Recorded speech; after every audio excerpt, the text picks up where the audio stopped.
Welcome to the England Rugby Pod.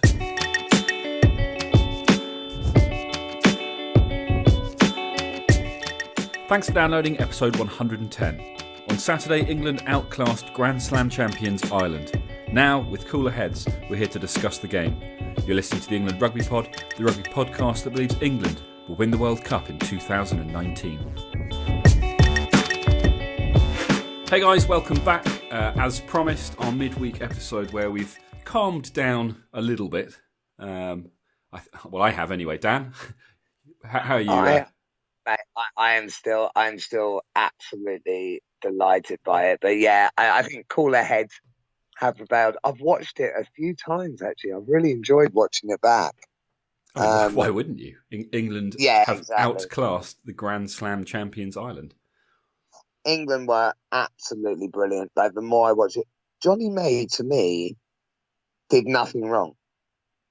To be fair, there weren't a lot of English players who did very much wrong. I mean, that's one of the key things we've always talked about.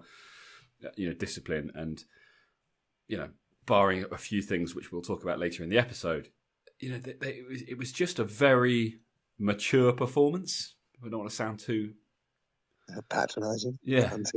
But do you know what I mean? Though it was just they got everything right, but it didn't look like a huge effort to get it right. It felt like something had clicked, and as a unit, as a 15, as a 23, it kind of all just came together. Almost like the sort of the result of a lot of hard work. Well, it is the result of a lot of hard work, but it just, do you know what I mean? In the past, we've had situations where even when they've won, you've kind of felt like maybe they got lucky. That whole thing that Warren Gatland, forgetting how to lose. That was a big thing that we talked about regarding England back in the unbeaten year. And to a degree it was true, but actually this time around it just felt like they knew what they needed to do and they went out there and they did it. And I know that the Irish will say it was a subpar performance from Ireland, and no one really knows what happened, but it just didn't come together on the day. But I didn't think Ireland was that bad. No, I didn't. So it's interesting, the whole thing. So the first thing I want to say, and I genuinely believe this, if England play like this, I think they beat any team in the world every time if they play like that. Yeah. I honestly believe that.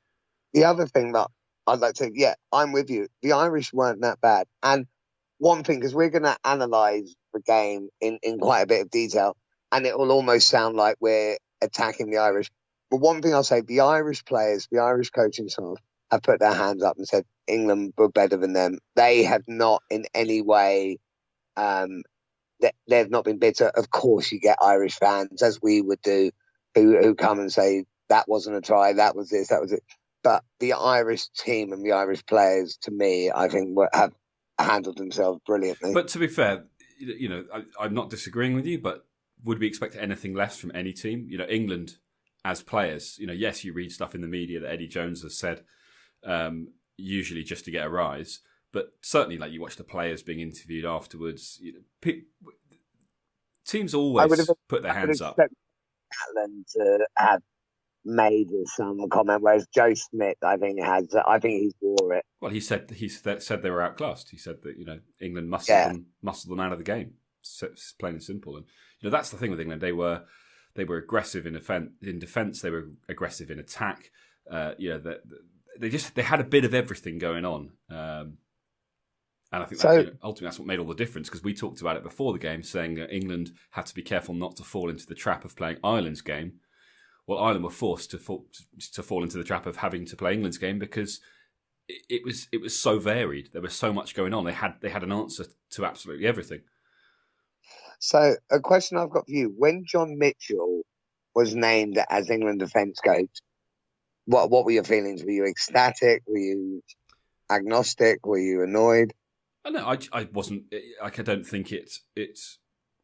For me, it was just finally England have got someone who's a specialist to come in. So I must admit, when he was named based upon perhaps his last few coaching roles, I know he's been a brilliant coach. In my head, I was questioning whether he was the best defence coach out there. But that defence by England was probably the best I've ever seen. And that's him. And fair enough. Like, I put my hands up and said I was wrong. I think John Mitchell has done an absolute unbelievable job with defence there, because our defence was unreal. Yep, but and it had to be. Ireland notoriously strong in defence. England needed to be able to do the same whilst also offering what they did in attack. So. It's obviously great. There's a lot of people talking about, is John Mitchell the next England coach? Bit early to start saying that kind of stuff. I don't think that's why he's been brought in. He's been brought in to do a job, and he's done it well. But I'm sure he'll be the first to say, it's one game down, long way to go. And it's about the World Cup, and we'll see if England's defence remains that strong, continues to improve, maybe. But then you might also say he's a defence coach and he's very good at it. Do you want to then go and give him the big job, and then he's in a situation of needing to find a defence coach? Yeah, I think it's too early. I actually don't think I'd want him as our coach, but so far, based on that defence, bravo, sir, bravo. It was a special performance. A masterclass. That was the word I was looking for. Right, let's turn to the game itself. You've just mentioned that we're going to be doing an in-depth analysis. I probably would say important to take that with a pinch of salt. We're going to run through the game and talk about where England did amazing things, and where there are certain contentious issues. That will be the extent of our in-depth analysis. But we will of course have on our special rose-tinted glasses at all times, because why wouldn't you? But before we go into all of that, they're just lasered in now. Yeah, permanent. Before we go there, we have got a couple of reviews, a couple of emails, some things I want to read out. So I'm going to start with I'm going to start with an old friend of the pod. Mr. Wade Ackford has weighed back in. Wade, how we doing, buddy? I like this one. So I can't remember what his last review was. He kind of changes them all the time, as we've talked about in the past. But today, 5 stars. He's actually named the review Wade Ackford. Getting a bit big for his boots, perhaps. But anyway, he says, "Gents, did you mention in your pod," we're doing it now, "your various debates with a certain listener? You have the right to crow loudly, boys. Okay, you are both 100% correct, and I know nothing about rugby. I had huge back 3 issues. Johnny May was outstanding. I had issues with the cult of Manu. Wrong. He had a fine game. Let's hope injury doesn't intervene. Scrummaging, I thought our front row would struggle. Wrong. Rock solid. In addition, all 3 totally beasted the opposition front row in the loose. Sir Mako, perhaps. Basically, you are both in line for the Lions coaching job, and I've just put my mortgage on England to win the World Cup. Best, Wade." Oh my God. So do you want to know my issue with Wade? My issue with Wade, firstly, is he's completely outmanned me there, because that was so sort of magnanimous. I would have been too much of a bitch to do that. So the fact he's done that has shown he's a better man than me, but annoys me. And the second thing that annoys me is, after that first review, because as you know, I'm a petty man, I want to dislike Wade, but I can't help but like the guy. And that annoys me. And I'm like, I actually quite like this guy, and I'd actually quite like to sit and chat rugby with this guy, but I don't want to. I do now, because, and it's all banned, it's all fun anyway, but it annoys me, but I quite like the guy. That's probably a shame for you that the feeling's not mutual. Do you not? Like, that was a lovely review. That was great. And then, like put his hand up. I got respect for that. I got massive respect for that. I mean, until the next one. Oh, yeah, mate. I'm fickle. I fold like a cheap suit. I change daily. But at the moment, I got things. But I must admit, I do like the guy. And I must admit, I probably have from the start, which is even more annoying. Okay, a little romance blossoming here. It's a bit weird. We're going to move on. We talked about Aaron Hayashi out in Vietnam, I think he said. He also, despite finding the time to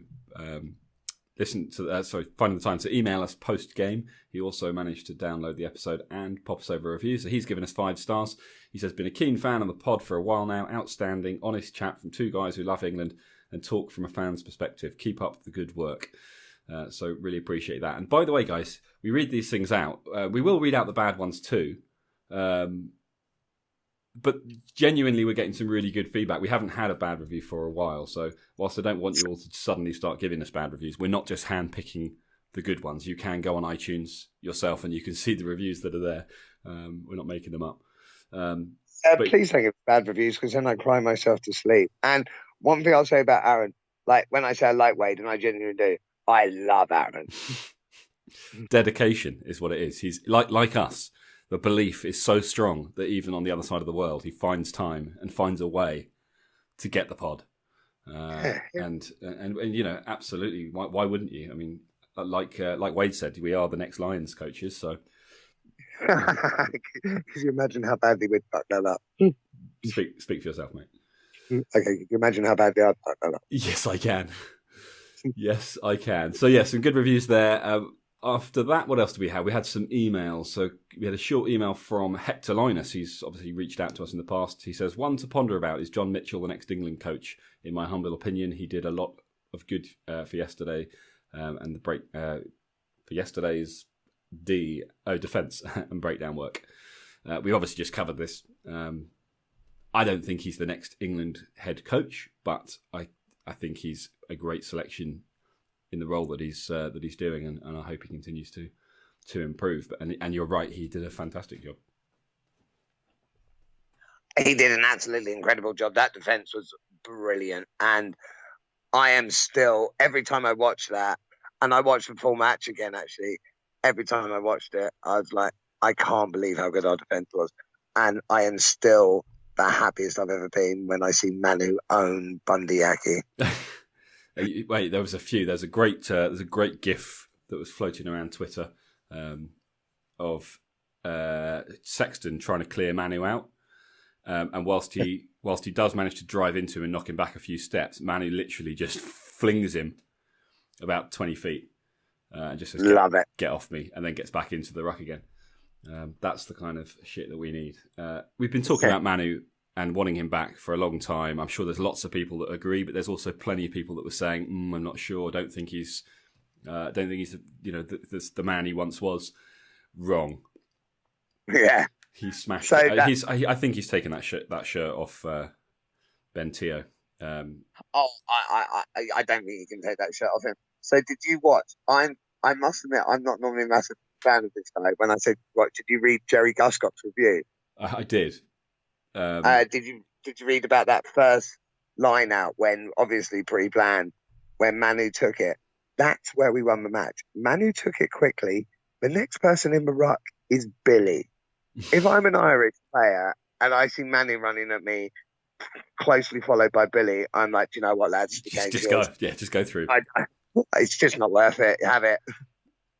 Yeah, it was nice. Right, next one. Steve Reed has emailed us. Not sure we've heard from Steve before, so possibly a new listener, but certainly a new man to get in touch. He says, "Hey gents, just finished listening to the in-game episode after coming down from Cloud 9. Great episode to match an unbelievable win and performance from the boys. Listen to the pod every week, or however often you update them." Is that a little dig? "I really enjoy your analysis and informal take on England's endeavours. Keep up the good work. Just wanted to give a deeper insight into England's journey since 2017 and that run coming to an end. England have struggled for consistency since their record-matching run came to an end, and it has coincided with problems off the pitch with coaching staff. At different points, Eddie has been without an attack coach and defence coach, and I think the effect that must have had on the team is that time cannot be understated. See how important Andy Farrell has been to Ireland's rise up the ranks. I think it's been underplayed slightly how much England's form dipped when our coaches were being picked off for jobs elsewhere. In the autumn, our form improved when John Mitchell got involved, but we couldn't put in 2 halves of consistent rugby. Against Ireland, Eddie has had a build-up to this tournament where he's had his coaches in place, and I think we saw the difference yesterday. We were awesome in defence, and I think we have a very well-balanced attack now that can hurt teams in different areas. Very impressive. You're right in your review. We need to string more performances like that together, but our squad depth and talent has never been in doubt, and I feel with the right coaches supporting Eddie off the field, England will just keep growing now until the World Cup. One final point, the leadership debate. How did you think Farrell did on Saturday? I think that kick from Farrell was massive. If he'd missed that, I think the joint captain debate would have resurfaced. He still needs time, but in my opinion, he is the right man to lead England going forward. with support of the others. We can't keep picking Hartley because of his leadership. We can't be dependent on him for that. He needs to earn the shirt first, and Farrell stepping up and leading as he did, I think, is huge. Keep up the good work. Look forward to hearing your more calm and measured review midweek. Steve Reed. That's a good review. It is. That's good. That's some really good points. The key point for me in that is the leadership debate. I'm kind of with him. I think Owen Farrell did step up. I'm happy for Owen Farrell to be our captain. I know we've discussed this before. Yeah, I think the bottom line is he is the captain, and regardless of what we think, it's not the time to debate it. That time has been and gone. I think he did a great job on Saturday. I would have liked to have seen him, and it's one of the things I'm going to talk about. But when Maro Itoje was pinged for dangerous play in the air, and Conor Murray was in the process of just taking Johnny May out of the game with blocking, and Owen tried to mention it to the referee, and he just got palmed off, and so he walked away. And I don't know. I feel like there are other captains. Rory Best, probably a great example, who would have had that conversation with the referee, and the referee would have listened. And I think that's one of the key things that we don't have in our leadership team at the moment. So that's interesting. I must admit, I'm coming at that from completely another point of view. I saw a few times where he palmed off the Irish. I think Owen Farrell read that well. I don't think Roman Poit, it was Roman Poit, right? Or Frenchie McFrenchison. I don't think he was looking for. I don't think he was looking for a debate there, and I thought Owen Farrell read that well. Maybe you might well be right. It's one of the things that's been said of Owen Farrell, isn't it, that he struggles with the referees, whether it's failing to have a kind of a conversation with them and influence in some way, or whether it's just approaching it in completely the wrong way and getting a bit hot-headed. But I guess this is something that maybe he can learn quickly. But like I say, bottom line is this is the role that he has right now. But we'll see. I mean, we'll see what happens. They said Hartley would be back for Wales, right? So it's going to be a huge call whether Eddie brings him back in, given how well everyone played in Dublin. Jamie George has to start. Like Jamie George can't. No. But can you bench Dylan Hartley? I don't know. I feel like maybe Dylan Hartley just doesn't get selected at all in that case. Possibly not. So I think it's a straight shootout between him and Cowan Dickey. Cowan Dickey, in fairness, didn't really have long enough, and the game was at a different point. Didn't really have long enough to sort of stamp his marks. But I think it's a straight shootout between Hartley and Cowan Dickey. Okay, well, look, let's turn to the game and the analysis, in inverted commas, that we're planning to do, and by which, of course, we mean we're just going to highlight all the amazing things that happened. Starting with 1 minute 34, try to England, the first since 2011 in Dublin. And that was an inch-perfect pass from Faz. And I was saying to you before, when that pass left his hands, I thought, Ireland have got an interception try. They didn't, but there was probably an inch in it. And then afterwards, I just thought, you know what? Actually, that's Owen Farrell. That's that ability that he has to see when it's on like that. It was so flat and so quick and so kind of close to the line that it was essentially became a 50-50 for Ireland. You go for the ball and miss it, and you're in trouble. Go for the ball and get it, and you've scored a try down the other end. Yeah, I mean, it happened quickly. I didn't at any point think that. I thought Owen threw the pass knowing that they'd charged up, knowing that there'd be the space. And then, but yeah, no, you've got right. It is fine margins. Owen Farrell did it, was genius. Johnny May, did you see the pass? If you watch it slowly, Elliot Daly literally might as well have shot the ball out of a cannon to him. It was not the nicest pass. Johnny May did well to catch it, not just catch it, but then step in and score that try. There was still stuff to do. Johnny May in that game, the only way he could have been better is if he put on a cape and sorted out Brexit during the match. Maybe he probably did, mate. He was immense. Yes. Well, the second big moment came at 24 minutes, Ireland's try. Now, this is one that you and I disagree on. Yeah, we do disagree. I am pretty much convinced from all of the pictures that are floating around, and I know that people will say, yeah, but if you look at a different still, you'll see something different. I haven't actually seen a still of it not being the case. Mako's hand was under the ball. I think he grounded the ball at some point. I think it's a try. I need you to show me a still of the ball on the ground without a hand underneath it. That's what I need. Someone find it for me so we can put this debate to bed. Because I looked today. I watched the game back. I tried to record it to see if I could find something, and all I could see from any of the angles that the TV showed was the ball down with a hand underneath it. So for me, no try. Anyway, it was given, and the result didn't change the result. So the next one, obviously, the next try was another little beauty. Noel and Daly out on the wide, on the right wing. Daly a little chip through. Noel putting pressure on Stockdale, who fumbled it. Stockdale got a lot of hassle for this. Yes, he fumbled it, but he would have had control. But Noel just planned the tackle perfectly. Yeah. I don't think that's Stockdale's mistake. I think that's Noel's brilliant. Oh, no, Noel knocked the button. Yeah, it wasn't just a bad fumble. He had the ball. He had it. He had control of the ball, but at the moment that he took control of the ball was when Noel hit him. So Noel knocked the ball out of his hands in the tackle. So great tackle. Yeah, I wouldn't say that Stockdale had a shocker. It wasn't like it wasn't like the Uge try. And Uge. So I think the thing about that try was the kick was unreal. Like, you couldn't have done a better kick. Elliot Daly, I put my hands up to you. So it was an unbelievable kick. It was brilliant by Noel, and rightly so. Daly then scored that try. Ireland didn't do anything wrong there. England were just brilliant. That's going to be a theme throughout this episode, I think. I think that's a theme of the podcast. Yeah, it is a theme of the podcast, but we've made that quite clear.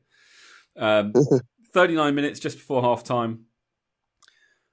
Mako, did he, didn't he? Another one we disagree on. I actually said in the last episode, I'm okay with it. It was a double movement, but I watched it back again a few times, and I don't think it's quite as clear cut as that. I'm not convinced. There was a lot of talk from the commentary team about he's using his right knee to propel himself forwards, but from what I could see, his right knee didn't touch the ground. So his knee definitely did touch the ground.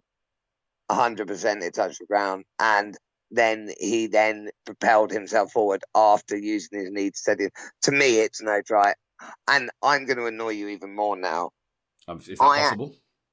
Yeah, I'm going to have a go.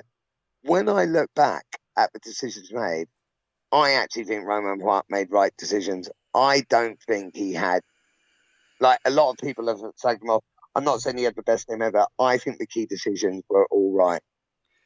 Is it always just about, when you say key decisions, you're talking about the ones that result in points, for example? Points, sin bins. It's not all just about that. I'm not saying he was the best ref ever out there. It's momentum and it's, I'm not going to suddenly. I think it's easy to say that when we've won. If anything, it almost makes the win sweeter by saying. No, it doesn't. What am I talking about? It makes the win sweeter by saying that he was against us and we still managed to beat them, even despite his best efforts. I've seen stuff on Twitter. This is again a prime example. People saying that England's man of the match was the referee.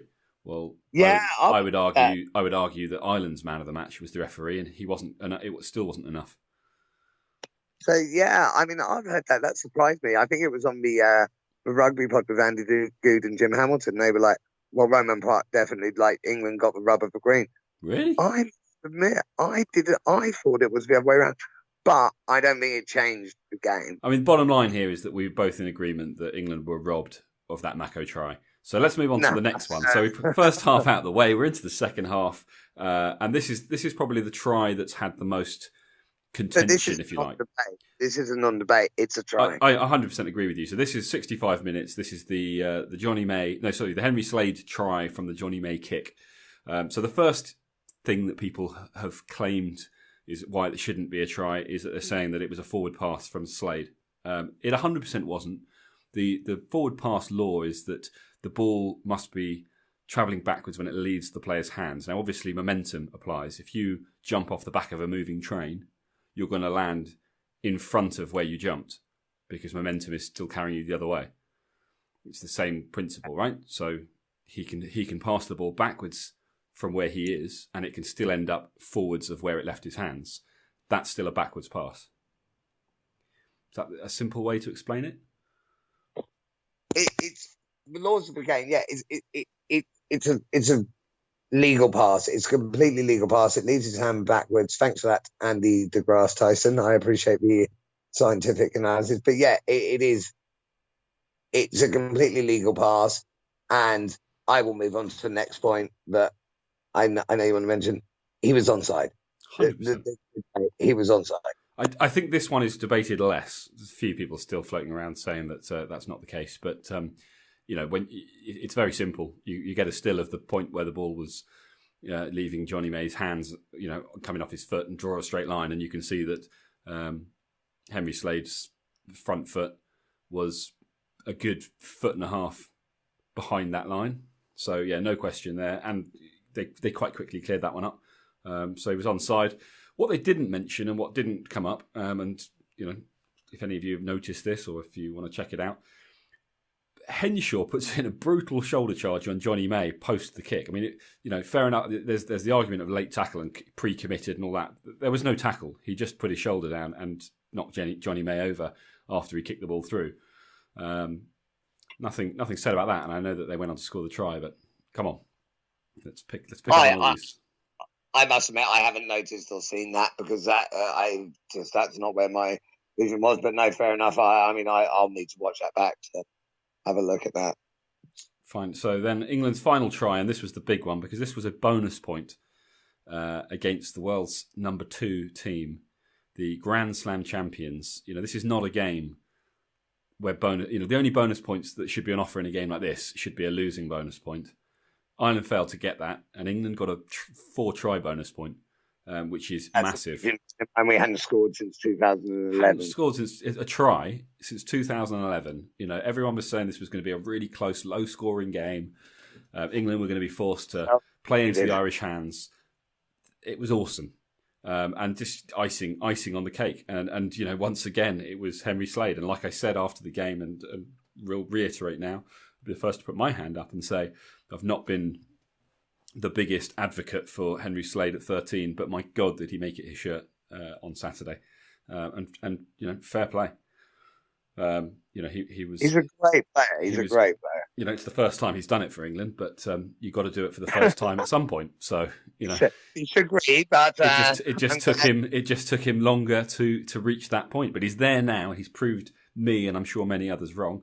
And long may he continue to have little juggling acts like he did at 75 minutes when he scored that awesome little interception. Henry Slade is a really good player, and actually we were saying about reviews. We got an email from Barry-M on Facebook, and he mentioned have we finally got Andy on the Slade train? And I said I think he's coming that way. So, are you? No, I am. Unless he gives me reason to change my mind, I put my hands up and say fair enough. I didn't think he was the man for the job, but and maybe what it took was to have the right people inside and outside him. Maybe that Manu Slade combination has just been able to bring them the best out of him. Having a playmaker at 10 and 13. With the big man in the middle, maybe that just changes the dynamic. Whereas in the past, playing at 12, outside. Well, he played 13. Slade played 13. He's much more recently, but initially he was coming on as cover. He was the one that came on at 12 when Farrell moved to 10 because Ford went off, and it was never really working. But this works. I don't remember. I mean, recently he's been with 13, and I think we can judge him on that. To me, he's been a good player for a while, in an England shirt as well. I think Henry Slade is our 13. I think if Jonathan Joseph wants that shirt back, he has to rip it off Slade's back. I don't think. But I agree. I agree with you now. But I think that it was Dublin on Saturday that confirmed that. I think before what happened on Saturday, I think people would have been a lot more open to the idea that Jonathan Joseph may well be the guy for that shirt, and Henry Slade, maybe that was the kick he needed. The competition's there, and he stepped up and said, "No, this is mine." Back to the drawing board, JJ. So I agree with you. I think it's Henry Slade's shirt and it's JJ's to take away. But that's a good problem to have if you've got someone playing as well as Henry Slade, and there's someone potentially good enough to take it off him, which I'm not convinced that there is right now. It's going to bring the best out of your players if they think there's a chance that someone might take their shirt. We don't want to get complacent. Definitely good enough for that shirt. He's just not the best person for that shirt at the moment. Excellent. 79 minutes, consolation try for Ireland. Wasn't enough. That was pretty poor. Hey? That was pretty poor defence. It was. Do you know what I mean? Is it one of those situations, though, where you got a minute to go, they can't win, it's easy to switch off? And we don't want to see that. But bottom line, if it's the World Cup final and they're in a situation where the team they're playing can't win, I don't care if they score a try because of a lapse in judgment. You've done the job. The job isn't to. I mean, obviously, you don't want to let tries in if you can help it, and I'm sure none of them intentionally thought, "Oh, let's let them get a cheap one." But I'm less concerned with them falling asleep in the last minute of the game to give a consolation try than if it had been, a potentially result changing. And I feel like if the pressure had been on, it wouldn't have happened. It was England just messing with them, teasing them, like, let them believe they might be able to get a bonus point. No, denied.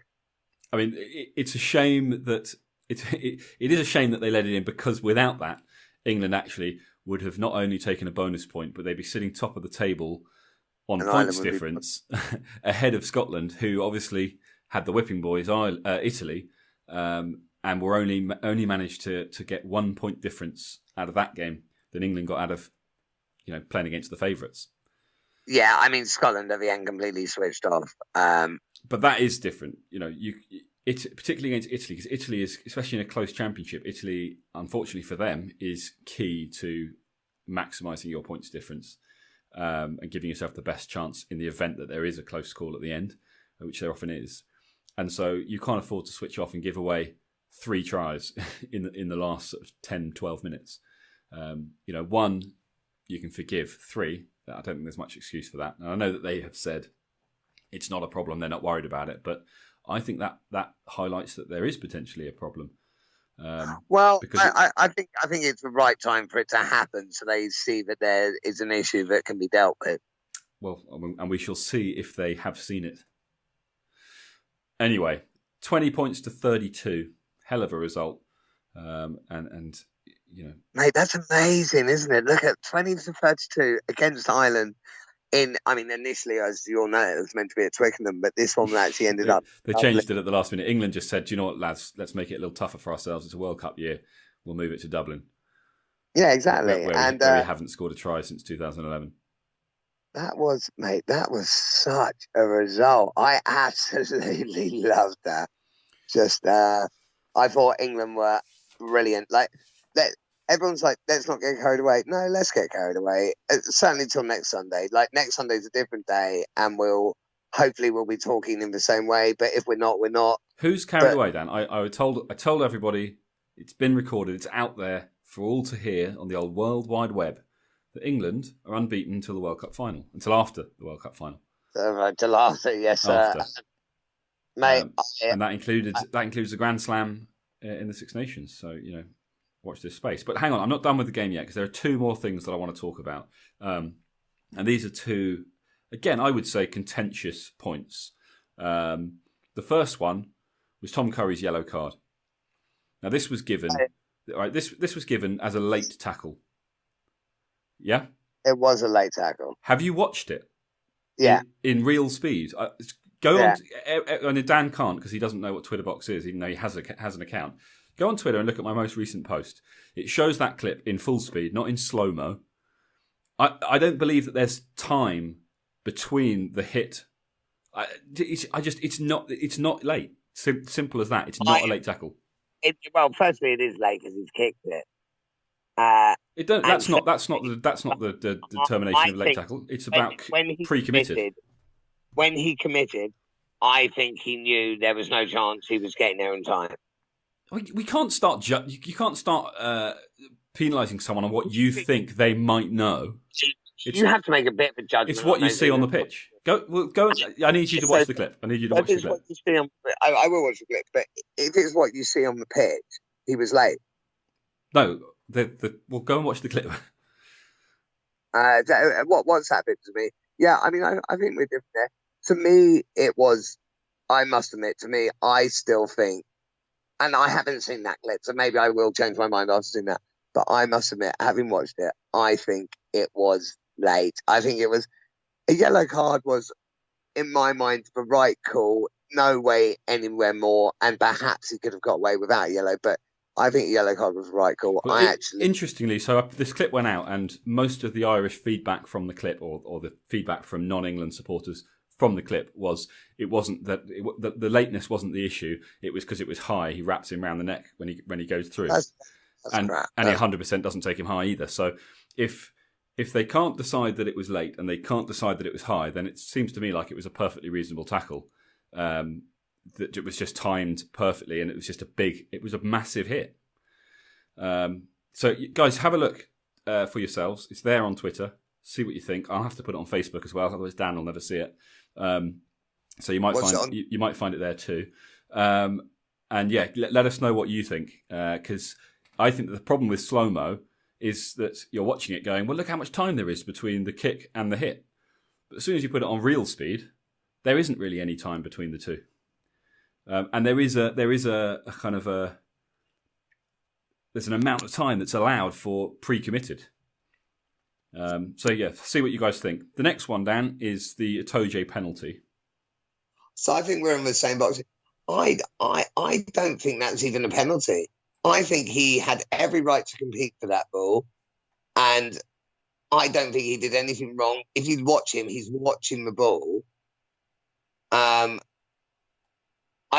There must be something I'm missing, because everyone seems to think this was a really bad thing. To me, it's not a penalty. Right. So this is another one. So again, clip on Twitter. Had a few people complaining that why do I care? It's all finished now. As I had to point out to them, it's in reference to today's episode, so it's people have something to go and look at. But so I showed this clip of his going into the contact. Actually, if you watch it, Itoje jumps for the ball. People will argue that he never had any chance of getting the ball, therefore he wasn't jumping for the ball at all and knew exactly what he was doing. But that brings us back to that whole argument of, can you judge it on what you think he thinks he already knows, or what you see? He had as much chance to me as Earls did. Well, so when you watch, Earls never jumps for the ball. Yeah, Earls doesn't leave the ground. He runs straight into Itoje, who's in the air going for the ball. Now, to me, that's Earls taking out the man in the air. So have a look, see what you think. Because I reckon for two things. One, if Itoje comes down awkwardly off that challenge, because his legs obviously end up around Earl's chest height. So if he flips over Earls and comes down badly, I think Earls gets pinged, and the Dublin crowd are very quiet and they're not calling for a penalty, and they look at it from that perspective. And I think if Itoje isn't a 6'6" or whatever he is, 6'8" second row, and instead is a little winger, I think they have another look at that too. I think they've basically gone, Earls is a small winger, he's supposed to get those balls. Someone like Itoje isn't, therefore Itoje must be in the wrong, and jump to conclusions. Now, lots of people will say that I'm talking absolute rubbish, and I got some pretty brutal feedback when I first posted the clip. I think one guy even said something outrageous like, this is the most ridiculous, useless bit of analysis I've ever seen. I'm screenshotting it just to show how stupid you are, or something. Wow. Which is brutal. But I rightly said to him, thank you. And are you serious? He said, what a stupid thing to write. Itoje at no stage was looking at the ball, and the second he jumped backwards, knee raised into Earls. Earls had his eye on the ball at all times. Your analysis is embarrassingly stupid. I'm going to screenshot your stupidity. So I was like, okay. Okay, so mate, I love to mug you off, but equally you're my best mate. That guy's an idiot. Like I just ignore that. Like that's just wrong. Oh, it's all good though. I told him thank you, and next time don't forget our hashtag at England Rugby Pod, which I attached to his post. Although it looks like he's deleted it. So, hey, mate, he's just wrong there. Like that's just wrong. People are entitled to their opinions. God knows we have ours. But I'd be interested to see what our listeners, who like us have the old rose tinted laser surgery, lasered eyes, see what they think, because looking at the. But please also say if you like think we're being an idiot, please do say, because I want to watch it. So whilst he's been doing, I've been watching that Curry thing again. So I half think I can see where you're coming from. I haven't seen your clip. I think I watch it at full speed. I did watch it at full speed. I think he could have pulled out more. I think he could have pulled out. I think the point is, does he have to? I think yes. Because there's a point at which you're allowed. You can say, well, he's pre-committed. You could argue that, he thought it was 50-50. He didn't know if he'd get there, therefore he shouldn't have gone for it. But if it's 50-50, then equally he might have got there. He might have charged a kick down in the process, or he might have been able to get him before the ball left his foot. I mean, it was so close that even if you're going to ping it, it's a penalty at most.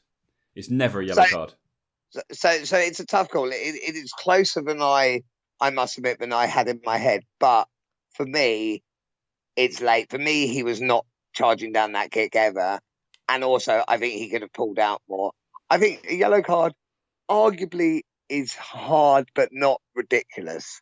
I actually think it's the right call, I must admit. At the moment, I'm still there. But I will watch your clip, and I am open to changing your mind. Yeah, I am. Good. Like I said earlier, I am as fickle as anything. Like I am open, and I want to change my mind. Don't get me wrong, I want to. We all want you to change your mind, Dan. Final thing on this game. I'm sure this won't be the final time we talk about this game, but for the final time we're going to talk about today's episode. During that Itoje incident, and obviously Farrell, I mentioned before. Farrell talking to the ref about it afterwards. Did you find it interesting that Farrell said, we spoke about this with you yesterday? So about the blocking. It was something that England wanted the referee to be aware of. Does that not make it kind of worse? I mean, it happened under the nose of the line judge. When you look at the clip, you can see the line judge. He's not even on. When line judges run up on the inside of the pitch, kind of they're inside the lines. He's literally about 2 feet from the incident, and it couldn't have been more obvious that Conor Murray was just purposely getting in Johnny May's way to prevent him from going for the ball. Yeah, so I believe, and again, people please correct me if I'm wrong, I believe the law is you are under no obligation to move, but you can't move to purposely block. Yeah. And when I saw it in my head, I think it was a purpose block. Oh, it was without question. He looks over his shoulder to see where May is, and then he backs up into May with his hands in the air. He's already saying, "What? I haven't done anything wrong," before the contact's even made. Like the whole thing is an act, and it's clearly something that England were expecting, and they spoke to the referee in advance. I don't know. I wonder whether in those situations. It's surely reasonable for Owen Farrell to then be able to go up to the referee and say, look, we spoke about this yesterday. What's going on? And have the referee not just say to him, I'm not interested, go away. Owen Farrell is the captain, and it's his job to be the one voice. He did that, and the ref pushed him away, which is nothing Owen Farrell can do. No. This is now no longer about whether or not Owen Farrell could have done anything different. I'm asking whether the referee was right to kind of cast him off and say, I'm not interested, we're not looking at that. I think the thing is I think because the challenge, I don't get that Itoje did something wrong, but the fact that it wasn't blown out of proportion, I mean, overall, I'm all right with it. Like, I don't think it was the right call, but I'm all right with it because it wasn't such a bad call that someone else would put in the bin or whatever. Like, I genuinely do not get the thought process that Otojo should have been in the bin there. I honestly believe that was a fair challenge. Oh, mate, And there's a lot of people calling for a red card. Well, I don't. I haven't seen that. They're seeing something I haven't seen. Right. And even with my rose-tinted glasses, I do not see how that could ever be a red card. Do you mean even if you took them off? Even if I took them off and put on my leprechaun green, I still can't see how that would ever be a red card. Well, I can't see how it's a yellow card. Well, I agree. And it wasn't, to be fair, it wasn't a yellow card, but I'm debating whether it should even have been a penalty. But it should have been a penalty to England. Earls taking out the man in the air. And anyway, he had a tough day, Keith Earls, didn't he? He was outplayed, as was Stockdale, as was Henshaw. Our back three were sublime. We're absolutely sublime. And when I say twice their back three, I don't mean because their back three were terrible. I mean because ours were amazing. Absolutely. Speaking of Samaro Ovatoje, most of you will by now know that he's not very well. He's got medial ligament damage, 2 to 4 weeks, so he will be missing France and Wales. But he's staying with the squad, which is good news. So they obviously want him. He's obviously a key part of the squad, and they obviously want him around because I would imagine every intention of bringing him back in before the end of the Six Nations.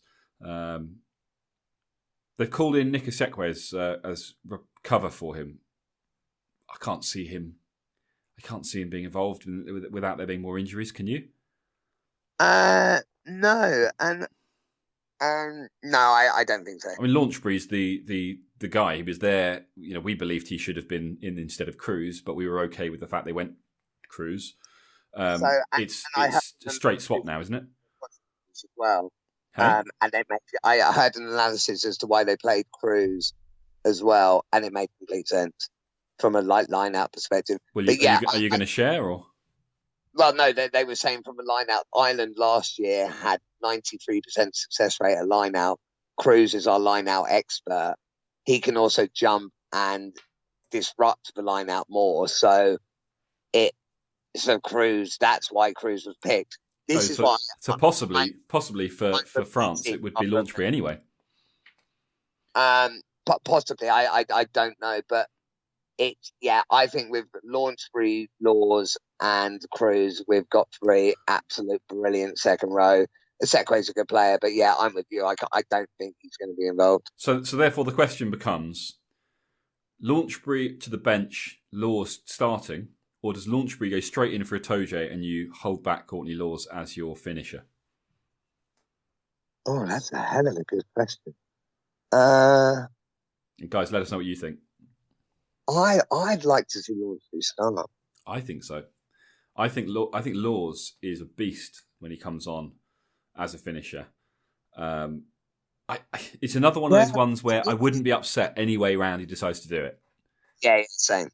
But I feel like I feel like Laws would have more impact off the bench than any of the others would. And therefore, I think Cruz Launchbury starting, in my mind, makes the most sense against France.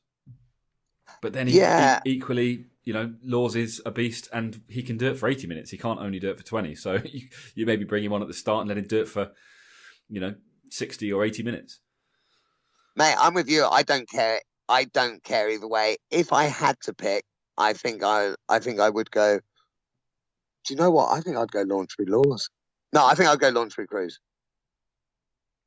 It's a tough one, guys. Let us know what you think. Maybe we need to make that the next Pod Squad poll. Is whether the second. Well, it's a difficult one actually because I don't know. We need to. Well, we're going to find out on Thursday. When the squad gets announced, and therefore, obviously, in the pre-game build-up, we'll discuss it. But like you say, it doesn't really matter, but it might be a sign of the sort of game plan that they have against France. Given that France had a strong first half and a weak second half, maybe holding back Laws and letting him come on and do some damage, towards the end of the game makes more sense. I also think, don't get the French pack are absolutely huge. I believe last week, and I could be lying here, but I believe last that was kilos. the biggest ever international pack. Yeah, 150 stone they were. What, per man? Yeah, Dan. 150 stone. That's insane. Yeah, I think there was something like 19 stone heavier than the Welsh pack. So basically, they had an extra forward and a reasonably big one. That's a lot. So it was. I read before they were not far off a ton. Apparently, before I think it was Toulouse have fielded a pack that were over a ton. Wow. So it's not, but that was like as a forward pack, that was apparently absolutely huge. So in which ways I think Cruz starting, because Cruz is a big oak. Yes, as is Launchbury. As is Laundry, and Courtney Laws has apparently put on a stone of muscle. He's got big, but terrifying. but a different kind of big. Yeah, he's still not. He's still not. Again, it's a reason why I think the bigger they are, the tireder they get, and I think again for that reason, I think Laws coming off the bench to inject a bit of pace with the aggression that he has, with that extra stone of muscle that he's got now. Even if you bring him on, at 50 minutes. Give him half an hour, I think that's almost a better time to do it. So if it was me, I would have Launchbury straight in for Itoje and then have Laws coming off the bench again, as a tactical finisher. And, nothing to do with who's better, but purely to execute a game plan. I think that's the sensible move. But yeah, we'll see whether Eddie has... I think I'm in your corner here, mate. I think I'm with you here. Well, that is a first for this episode. It is. Right, well, that pretty much covers everything that I wanted to go through today. I'm sure the debate will continue. There's not a huge amount of debate, to be honest. The Ireland game, as you said at the beginning, most Irish fans, the Irish team, the players, the coaching staff, they've all been, hands in the air. We were outplayed, and they were. And England were sublime and outclassed them, and Was it a one-off? I don't think so, but we're going to find out. Ireland are not going to be. I don't think Ireland are going to lose again. There's a lot of chat from the Welsh and the Scots saying that because of that they all now have the belief that they can beat Ireland, and they think they know how to. I suspect Ireland are going to make short work of everyone else now. Ireland are an absolutely brilliant team. They were outplayed by a better team on the day. The team that's going to win the World Cup, Dan. Exactly, and that's why. Yeah, you can't be too upset if the only team that can beat you is the one that's going to win the World Cup. The world's next number one team. I think I said on Saturday that I think that's the World Cup final. I really hope that's true, and I think it could be. I am looking forward to the France match. I really want to see what we can do. I'd love us to follow up the performance. I'd love to see Manu have another great game. I'd love to see Slady have a great game. I can't see any other changes. By the way, did you see Nico's stats? I did not. Tell us. Talk to us. They were insane. And I think he made 23 tackles. I think he carried the most yards. It was amazing. Like, at the time, I was like, oh, I don't mind him being man of the match. Looking at his stats, he should have been man of the year. So are we going to call him Sir Mako? Sir Mako of Ronapola, yeah, whose brother Lord Billy is also in the mansion. Sir Mako and Lord Billy. Why not? Why not? He earned it with His Royal Highness Manu. We'll see. Anything else that you want to add to today's episode, Dan?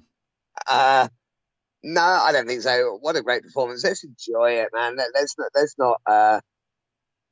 Like a lot of people are like, oh, it's one performance is nothing. Well, it's our last performance. That's the way we played last time we were on the pitch. Let's enjoy that. Let's embrace it. Yeah, hopefully we'll follow up against the French. I think it will be impossible to put in a performance that good again, but I think we can still put in a great performance. I've got belief. I think this is the new England, and this is what they've been building to. But like you say, we're going to find out on Saturday, and you will be hearing from us as per straight after the game, and you'll get our reaction as it happened Hey, ish. I'm not out on Saturday, but I am on Sunday when the match happens. If that's right. I was just going to predict it all. Oh, you want to actually do it live, like what actually happened? Oh yeah. All right, Is that right? fair enough. All right, we'll do that then. So, well, Sunday in that case, guys. Dan doesn't want to play the games. We'll have to do it on match day. So we'll do that on Sunday, like I just said. But guys, yeah, get in touch with us. There's a few things in today's episode that we'd like to hear from you about. It's at England Rugby Pod on Twitter and Facebook. I highly recommend, if you're on Twitter and you haven't already, like us, follow us, because we probably put more out on Twitter than anywhere else. And it's always good to hear from you guys, and especially when I'm being inundated with Irish fans telling me that I'm an idiot. I need support from my listeners. So yeah, get on there and show your support and get in touch, and particularly on game days. Lots of chat going on game days, which is always fun. Obviously, you can get in touch with us by emailing us, as a few of you are now doing on a fairly regular basis, which is awesome. That's englandrugbypod@gmail.com. And as always, the reviews, massively important to us. So if you get the opportunity and you haven't done so, or even if you have and you have something new you'd like to say, head over to iTunes, drop us a review, give us a rating, and let us know what you think. Because we're doing this for us, but we're also doing it for you guys. So we want to hear what you guys think, and we want to evolve the pod over the course of the next few months to suit what you guys want to hear. So we look forward to hearing from you. But that's about it from us until Sunday, Dan. Until Sunday at the next pod for England-France. What a performance. England, you're awesome. We believe, and we have just shown why we're going to win the World Cup. I love it. I can't wait for this weekend. More Six Nations. I love Six Nations. It's just awesome. They are awesome. On that note, Dan, let us say our goodbyes.